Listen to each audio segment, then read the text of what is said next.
I am literally the same color as my shirt right now. Hey guys, it's Reagan and I am making a video today because it feels kind of like fall outside. It is 75 degrees and for noon Texas time, 75 degrees is pretty darn good. So in honor of this slightly cooler weather, I thought I would make a nice list, which are one of my favorite things to do, of the top 5 books I really want to get to this fall.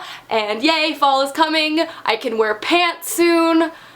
Pants. But anyway, let's go ahead and get started with the list. The first guy on my list is Blue Lily Lily Blue by Maggie Stiefvater. This is the 3rd book to the Raven Cycle series.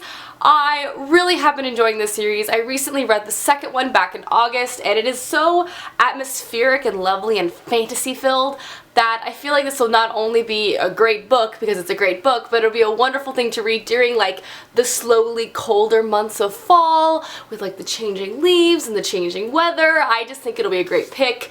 If you're not aware, I'm pretty sure you are aware, The Raven Boys is a young adult fantasy series following a quirky cast of characters as they seek out to find these things called ley lines. It is confusing sounding, but it is amazing. If you haven't picked up the series, I highly recommend it, and I'm excited to continue on with the 3rd book. Next up on my list is one book I haven't hauled yet, but that's cool. And it is A Book of Spirit and Thieves by Morgan Rhodes. I have read the first 3 books to her Fallen Kingdom series and I really enjoyed it. Her Fallen Kingdom series is like a young adult multi-perspective fantasy series, kind of like a young adult Game of Thrones. This series is a prequel series that takes place in the same world but hundreds and hundreds and hundreds of years before the setting of the Fallen Kingdom series, which I think is super interesting and cool. Plus, the cover's awesome. It's a girl on a horse with a dagger, which points in all directions of gonna be a good time. So I'm really hoping this is something I will like.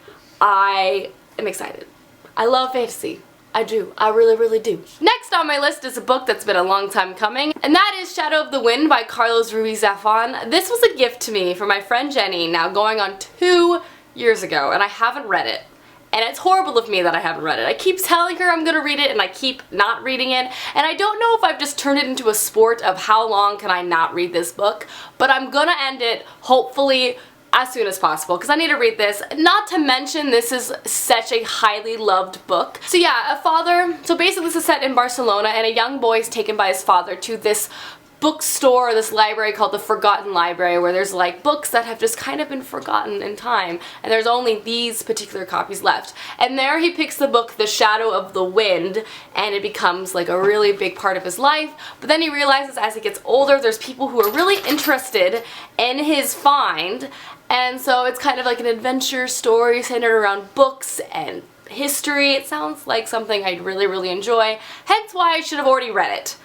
Sorry, Jenny. Next up is another recent purchase, not because I haven't already owned this book for way too long, but I wanted another edition of it, and that is The Name of the Wind by Patrick Rothfuss in this wonderful floppy edition. But yeah, this is a prolific fantasy book that so many people freaking love. I really want to get to it this season. However, it's very long and I'm in school, so if I can't get it to the season, winter break is also a thing. But this is a fantasy series following a man who is like an astoundingly famous wizard, and the series is him recounting his life to like a stranger in a pub. So the first book I believe is his childhood, the 2nd book is like his middle years, and you kind of get the point. My brother loves this series so much, and I know so many people that also love this series. It is constantly recommended to me all the time, so I really want to get to it for obvious reasons, and now I have this wonderful edition to read from. It's so great. And the last book I really want to get to is The Bone Clocks by David Mitchell. This I got last fall, and it was long listed for the Man Booker. I want to read this because he has a new book coming out this year, and according to Max, who just recently read it, it heavily references this book, so I want to be able to read the new book, so to read that I have to read the old book, and not to mention this is a very praised piece of literary fiction. Additionally, I recently read Cloud Atlas by David Mitchell. I thought it was alright, but I'm really interested in reading some of his other works to kind of get a better picture of his writing and his perspective and stuff like that, so I really do want to get to this, ASAP. but it's another hefty one that's also dense. Alrighty guys, I hope you enjoyed. Those are the top 5 books I really want to get to this fall and books I really need to get to this fall. Let me know down below some books you have been meaning to read and been putting off forever and are finally going to try to read, because I'd love to know, because I bet we have a lot of the same ones. Anyway, I will see you guys soon with another video soon. Goodbye!